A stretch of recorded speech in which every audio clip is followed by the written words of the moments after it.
에스더서를 강의해 가고 있습니다. 지난 2주간 1장과 2장 이렇게 살펴보았었습니다. 이제 3장에 들어오게 되었습니다.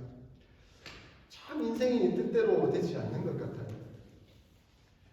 2장이 마무리되면서 모르드게는 왕을 살리는 큰 공을 세웠지만 아무런 보상을 받지 못하는 듯 끝나고 있는데 3장을 시작하면서 이 모르드게와 대적되는 하만이라는 사람은 대신 중에 가장 높아지는 장면으로 시작되고 있습니다.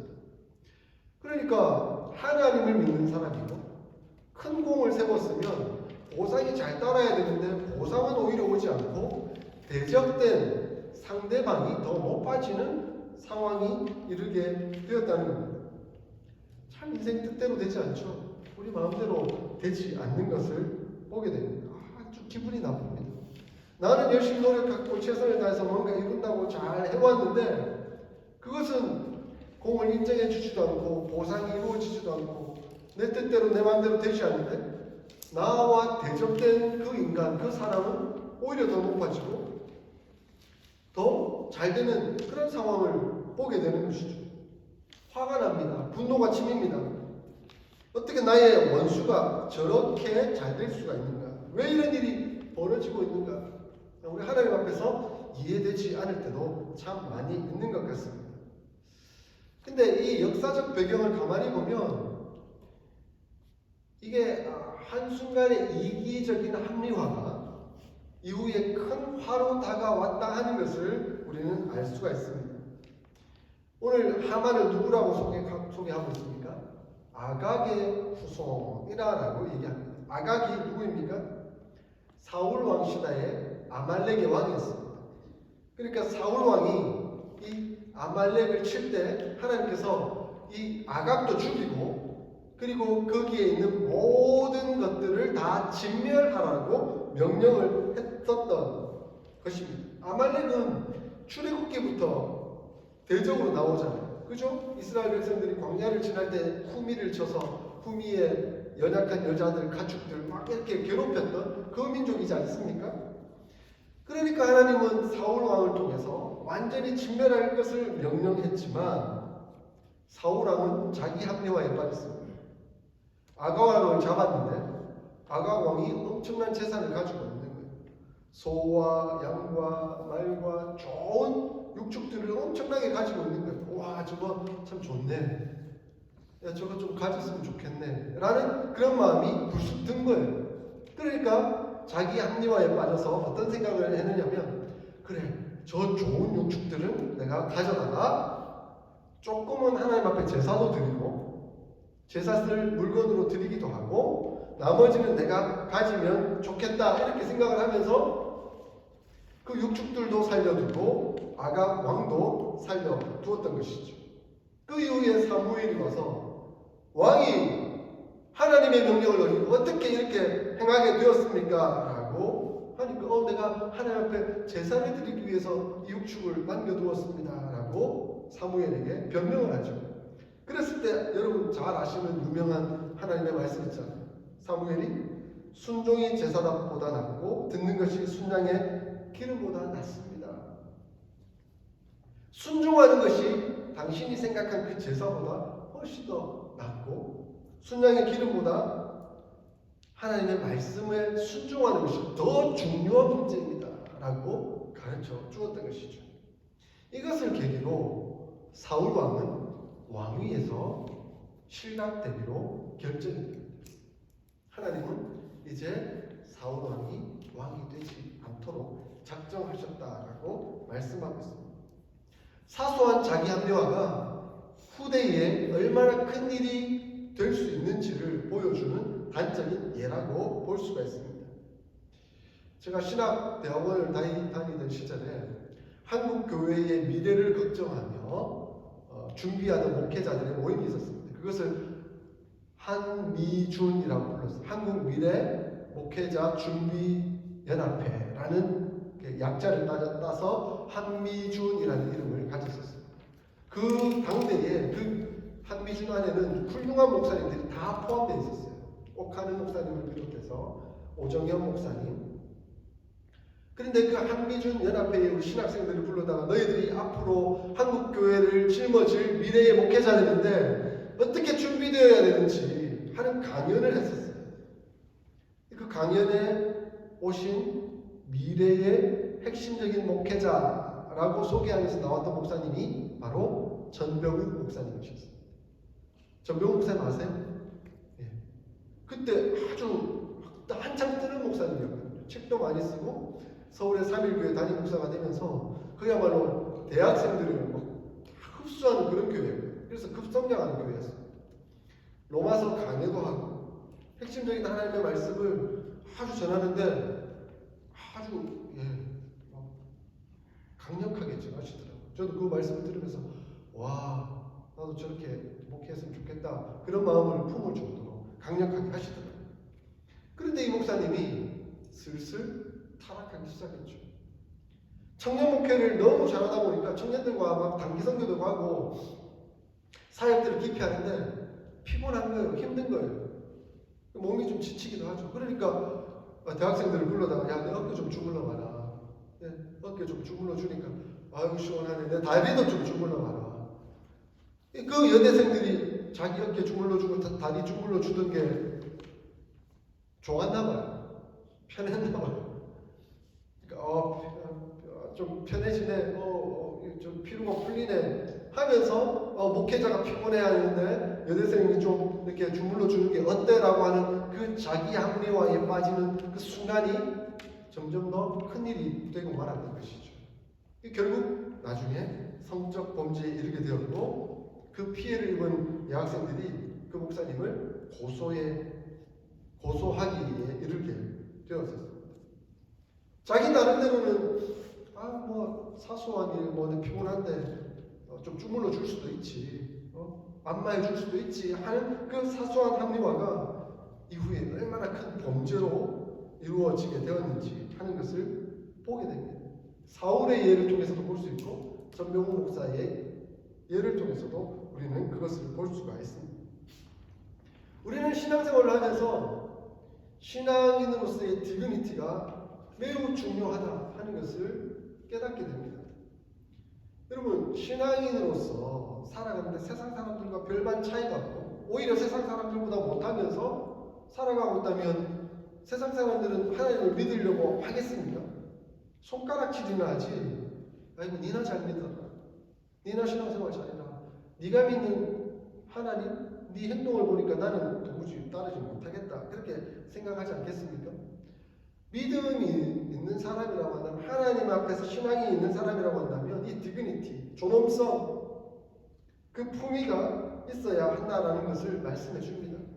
지금 모르드게가 그것을 지켜나가고 있습니다. 하만은 고위 신하가 되었습니다. 지금 왕과 함께 자리에 앉아서 술을 마시는 그런 위치에 올랐습니다. 그러니까 신하가 그 높은 위치에 있는 고위 즉 사람에게 절을 하는 것, 인사를 하는 것은 어쩌면 당연한 일이 될 것입니다. 그런데 오늘 재미있는 표현이 나옵니다. 3절에 보니까 아수에로 왕은 하만에게 경의를 표해야 한다라고 명령을 내립니다. 여러분 생각해 보세요. 여기 우리 어르신도 계시고 장모님도 계시고 저는 볼 때마다 저절로 존경심이 들어서 인사를 꼭 합니다. 그리고 우리 한국에 높은 분이 누가 온다고 한다면 대통령, 국무총리를 만난다고 한다면 자연스럽게 인사하지 않겠습니까? 그것은 당연한 이치일 것입니다. 그런데 하만에게 억지로라도 절을 하라고 요청을 하고 있는 거죠. 그 이유는 하만의 댐댐이를 보여주는 한 성격이라고 보여지는 것 같습니다. 그는 비록 고위직, 왕에게 잘 보여서 고위직에 오르긴 했지만 밑에 있는 사람들에게는 함부로 대하고 강압적으로 대하고 매우 나쁘게 행실을 했다 하는 것을 보여주는 예라고 할 수가 있습니다. 그러니까 사람들이 높은 위치에 있으니까 인사를 하긴 하는데 마지못해 하는 거죠. 그러니까 하는 듯 마는 듯 이런 모습을 보이니까 강제적으로라도 인사를 하도록 만들어야 되겠다라고 표현한 것입니다. 그러니까 사람들은 억지로라도 그에게 인사를 합니다. 존경받지 못한 인간. 그러나 법령으로 만들어졌으니까 내가 어쩔 수 없이 인사를 해야 되겠다 하면서 인사를 하는데 모르드게는 끝까지 인사를 안 하는 거예요. 위험에 처한 줄 알면서도 끝까지 인사를 안 합니다. 아마 모르드게는 이 관계를 잘 알고 있었겠죠. 하만과의 관계, 아각의 부수, 아말렉의 부수. 더더군다나 만약에 이 모르드게가 유다인이라는 걸 알면 우리와의 대적인데 하고 하만도 알고 있었겠죠. 그러면 하만도 굉장히 공격적으로 나올 수 있는 상황이었을 것입니다. 절을 안 하니까 주위에 다른 사람들이 4절에 보니까 날마다 권하여 절을 하도록 요청을 했다라고 나와 있습니다.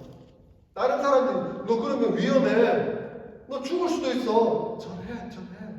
그런데 모르드게는 난 절 안 해.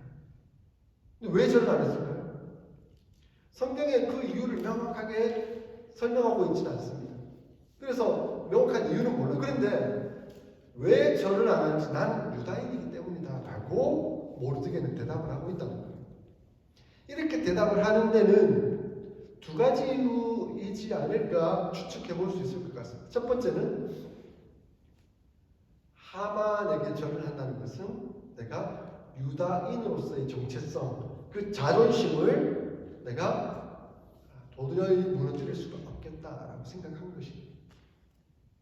우리나라로 예를 들면 만약 우리나라 국민들 보고 일본 왕은 천왕이니까 그에게 절을 해야 된다라고 한다면 절을 하시겠습니까? 심각한 문제가 되는 거죠. 이거는 우리 일본과의 마찰과 있었던 그런 관계에서도 당연히 그 일은 안 되는 일이죠.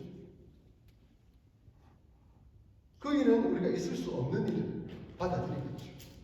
더더군다나 우리가 일제시대에 일본 천황이 신이라고 여겨져서 그에게 절을 하라고 했다면 그것은 도무지 받아들일 수 없는 일. 그러나 한국교회는 비참하게 안타깝게 신사참배를 했던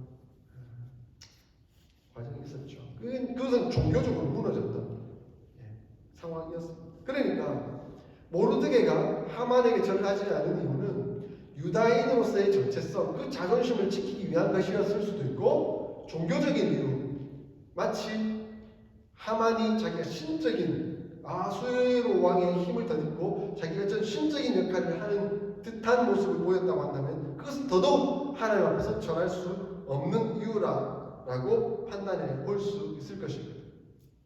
그러니까 모르드게는 신앙의 자존심을 지켰던 것이죠.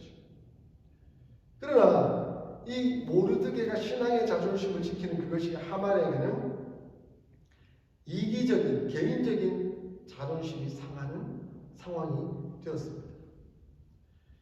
이 하만도 자존심이 굉장히 강한 사람이었죠. 자존심이 강하다는 것은 그만큼 상처를 쉽게 받는 사람이라는 표현입니다. 여러분 보세요. 좀 부드럽고 유순하고 온순한 사람은 쉽게 화를 안 내요. 상처를 받지 않아요. 사람이 그럴 수도 있지. 그런 상황에 그 사람도 나를 욕했다 할지라도 내한테 그렇게 한다 하지 않는다 할지라도 그럴 만한 이유가 있겠지 하면서 자기 스스로 높은 자존감을 가지고 있으니까 자존심을 부리지 않는 거죠. 그런데 자존감은 낮으면서 자존심이 굉장히 높은 사람은 말 한마디에 나를 얕봐? 나를 그렇게 봐? 본때를 보여주겠다. 내가 가만히 안 있겠다. 이렇게 상처를 받고 쉽게 무너져 버리는 거죠. 하만이 그랬습니다. 그래서 모르드게가 자기를 존경하지 않는 것을 보자 분노가 폭발했던 거죠. 분노가 끌어올랐던 거죠. 그래서 하만이 이것을 개인적인 모욕으로 받아들였습니다. 내가 모르드게를 가만두지 않겠다. 그런데 웃긴 것은 권력을 가진 자들이 얼마나 무서운지 하는 걸 보여줍니다. 지금 모르드게가 자기에게 절 안 했어요. 그런데 어떤 결정을 내리냐면 모르드게를 죽일 뿐만 아니라 모르드게가 속한 모든 민족 자체를 죽이겠다라고 결정을 내려버립니다. 무섭습니다. 이것이 얼마나 인간 모습 속에 사악한가 하는 것을 그대로 보여주고 있죠. 사울왕 시대의 사소한 합리화가 이제 아말렉 유다인 전체를 진멸하려고 하는 하는 심각하고도 위험한 상황이 된 것입니다. 지금 우리 안타깝게 뉴스를 보고 있잖아요. 우크라이나가 러시아의 침공을 받아서 굉장히 지금 어려운 상황에 있는 것을 보게 돼요. 결사항전이 일어나서 지금 군인들만 1,몇백 명씩 지금 죽고 하고 있다는 뉴스를 보고 있습니다. 정치인들이 싸우기 시작하면, 국가의 지도자들끼리 싸우기 시작하면 그 밑에 젊은 청년들, 군인들은 다 죽는다 하는 것을 그대로 보여주고 있죠. 그러니까 권위가 사람을 어떻게 쉽게 죽일 수 있는지 하는 것을 그대로 보여주고 있습니다. 그래서 자기가 높은 위치에 있으면 있을수록 자존심을 내려놓는 훈련을 해야 돼요. 그렇지 않으면 하나님 앞에서 정말 잘못된 결정을 내릴 수 있다. 그리고 그 권력을 이용해서 자기 이기적인 목적을 취하려고 할 수 있다는 것을 기억해야 합니다. 그리고 우리는 인간적이고 개인적이며 이기적인 자존심을 다 내려놓고 하나님으로 신앙인으로서의 자존심을 지켜나가야 하는 것이죠. 이것이 우리의 임무이고 역할입니다. 그런데 가끔 신앙인들 보면 반대로 하시는 분이 있어요. 신앙의 자존심은 다 내려놓고 주일도 막 빠져먹고, 그리고 남의 골프 가서 높일 수 있다면 골프 치러 가가지고 야 내가 누군데 내가 어떤 사람인데 이러면서 돈 팍팍 쓰고, 이게 바뀐 거죠. 하나님 앞에서 이런 모습을 보여서는 안 됩니다. 신앙의 자존심을 지키되 개인적이고 이기적인 자존심을 다 내려놓는 것, 그것이 진정한 그리스도인의 아름다운 모습입니다. 그것이 하나님께서 너는 정말 신앙인으로서의 자존감을 가졌고 신앙인으로서의 자존심을 가진 사람이구나 라고 인정받는 계기가 되지 않겠습니까? 사람으로부터 인정받는 자존심, 그 무슨 의미가 있겠습니까? 아무런 의미가 없는 것이죠. 이제 하만은 유다인을 증명을 하기로 결정했습니다. 그리고 그 날짜를 정합니다. 7절에 보니까 부르를 던져서 날짜를 정하려고 한다라고 말씀하고 있습니다. 부르는 오늘날 우리가 이해하기로는 주사위를 얘기합니다. 그러니까 이 주사위를 던져서 날짜를 결정했다는 것이죠. 소위 한국말로 따지면 길일, 손 없는 날을 잘 정해서 이 일들이 원만하게 잘 이루어지기를 바란다. 미신적 요소로 그 날을 결정하고 있는 것이죠. 이게 전 세계적으로 이게 참 인간이 타락하다 보니까 이 미신적 요소가 참 많이 들어가 있는 것 같아요. 이게 고위직이든 하위직이든 많이 배운 사람이고 못 배운 사람이고 상관없이 인간의 타락한 그 어떤 영적 그 모습이 그대로 반영되어 있는 것 같습니다. 어찌하면 잘 죽일 수 있을까? 잘 죽이면서도 나한테는 손해가 없을 수 있을까? 그 날을 미신적 요소로 결정해보자. 그래서 그 미신이 나를 잘 도와주도록 한번 살펴보자 라고 하만이 한 것이죠. 그래서 그 12월 12째 달 이렇게 잘 결정한 날을 정했습니다. 한국도 길일, 손 없는 날 굉장히 중요하게 여기죠. 그래서 저희가 이사를 하는데 이사 원하는 날짜를 딱 정하면 길일, 손 없는 날이라고 더 비싼 거예요. 2배예요, 가격이. 그래서 저는 길일, 손 없는 날을 피해서 반값으로 이사를 감당했습니다. 근데 이사를 하는데 아무런 하나님의 도우심과 은혜가 없는데 아무런 어려움 없이 이사를 잘하고 반값으로 이사하고 행복하게 잘 살고 있습니다. 근데 거기에 영향을 받기 시작하면 두려운 거예요. 무서운 거예요. 어찌하면 이 일을.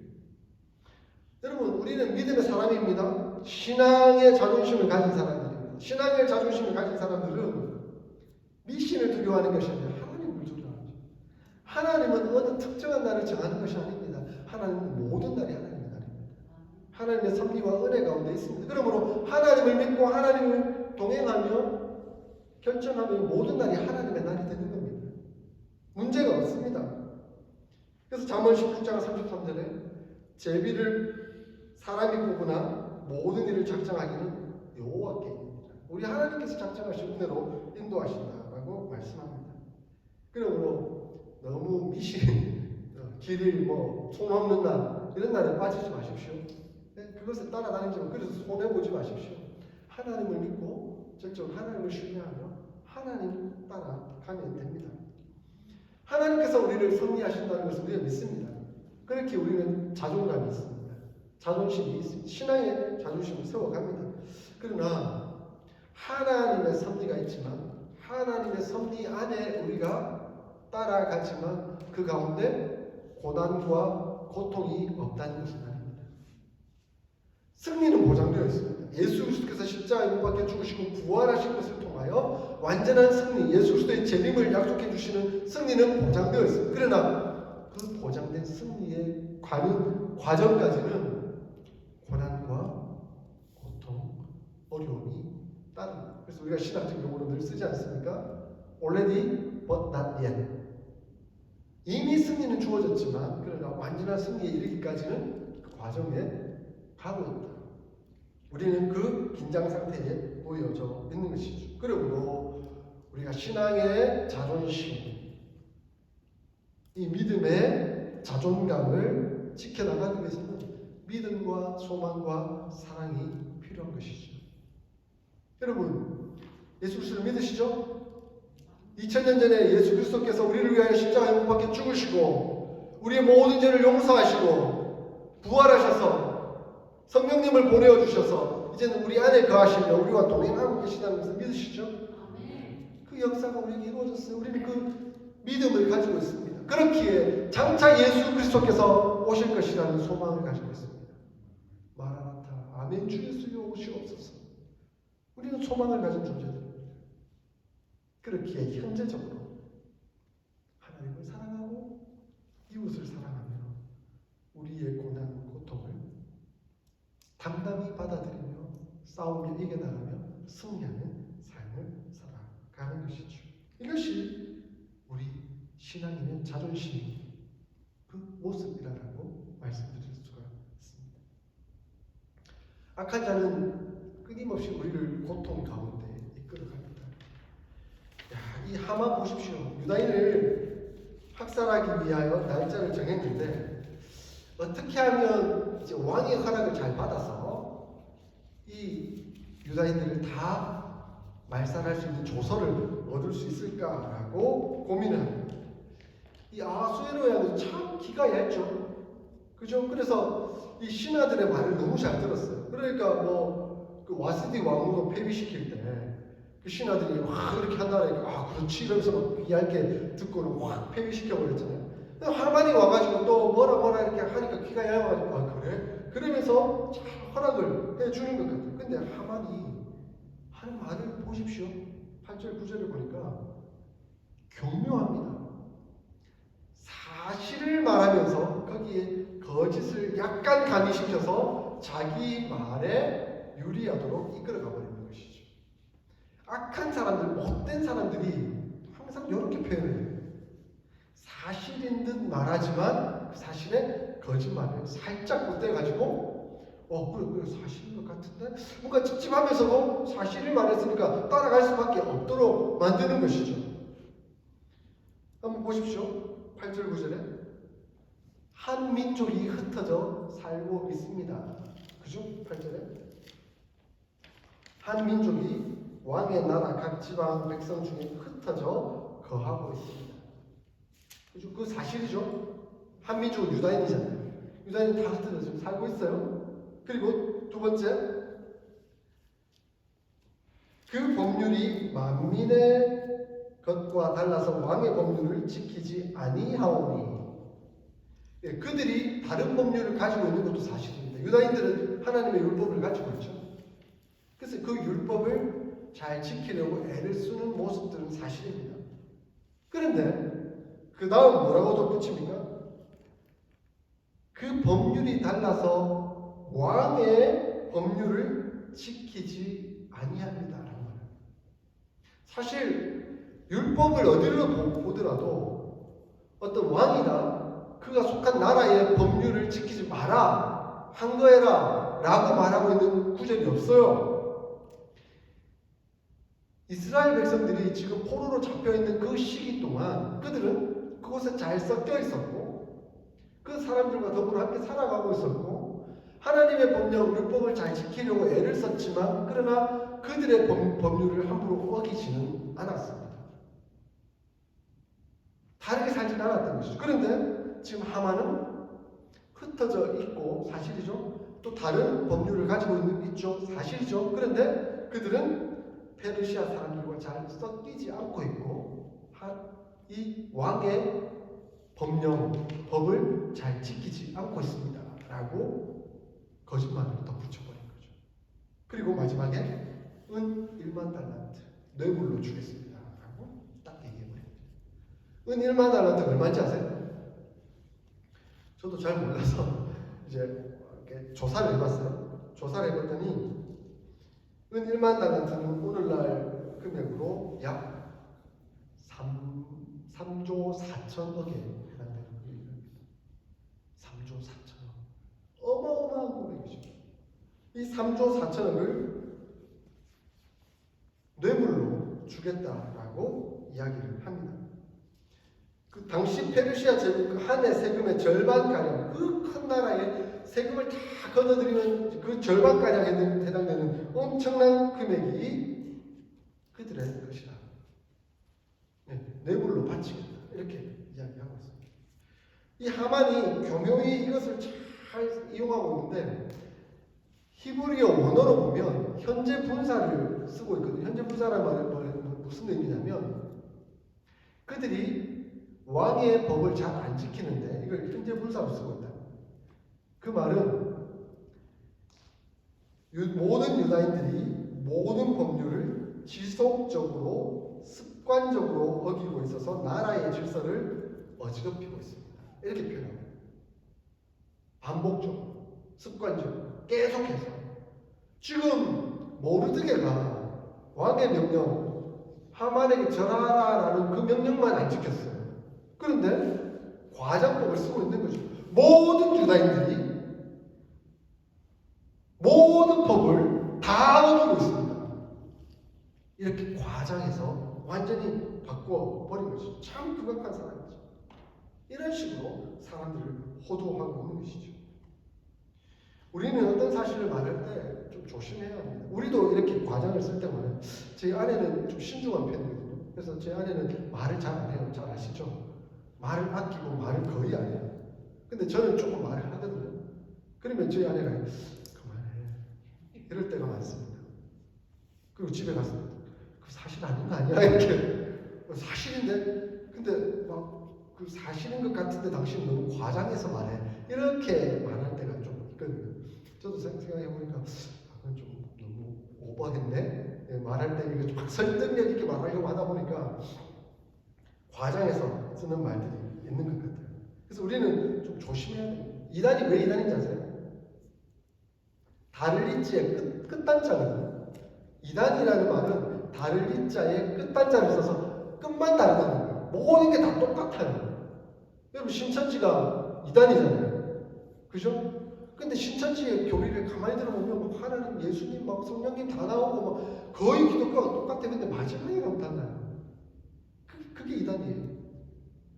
이단들은 그래서 교묘하죠. 봐봐, 하나님 말씀 읽어봐봐. 자, 이렇게 설명. 그래. 근데 내가 기존 교회에서 배운 것과 별반 다르지 않는데? 그러면서 따라가는 거예요. 근데 마지막에 가면 달라요. 95%가 같은데, 98%가 같은데, 마지막 2%가 달라요. 근데 우리는 못 느끼는 거죠. 사람들이 이렇게 교묘히 자기 설득해 나가는 모습들이 있을 수 있습니다. 조심하셔야 합니다. 여러분 전할 때도 조심하셔야 하고 들을 때도 조심하셔야 합니다.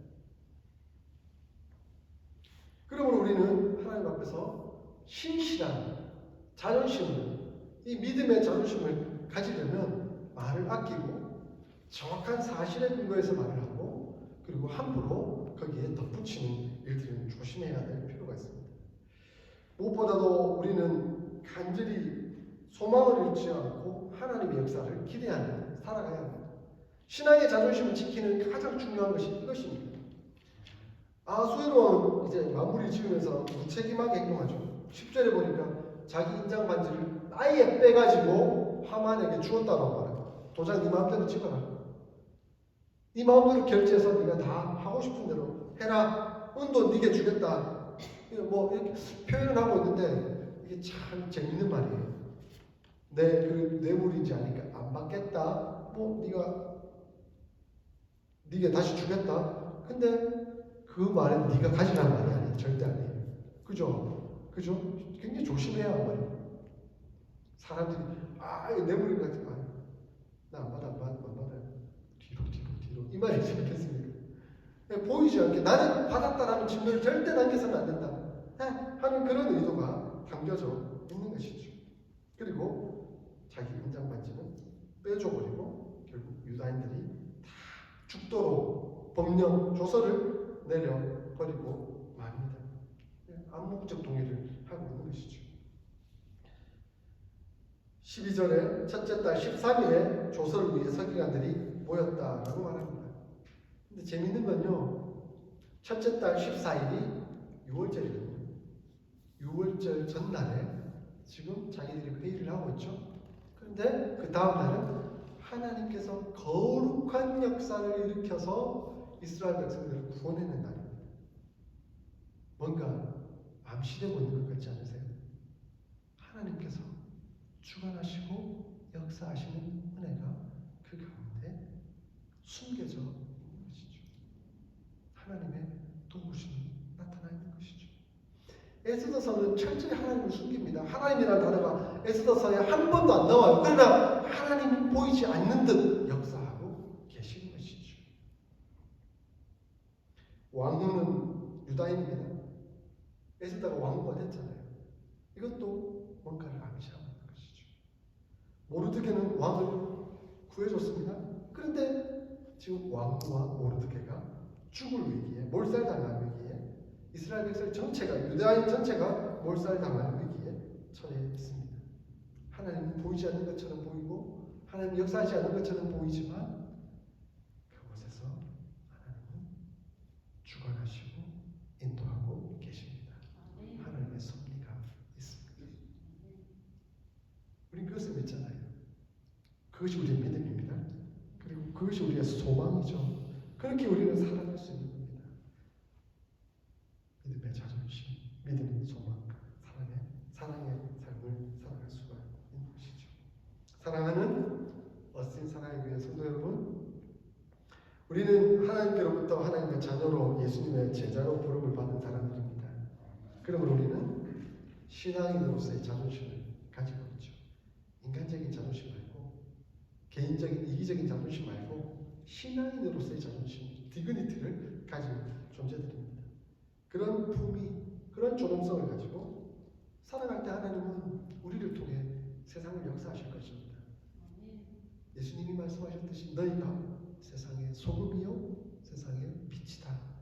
그 말씀의 성취가 바로 이것을 통해서 이루어지지 않겠습니까? 저와 여러분이 인간적인 이기심, 자존심은 다 내려놓고 신앙의 자존심, 디그니티를 아름답게 지켜나가도록 하나님께 영광 돌려드리고 하나님 나라를 이루어 나갈 수 있기를 주의 이름으로 축원드립니다. 아멘.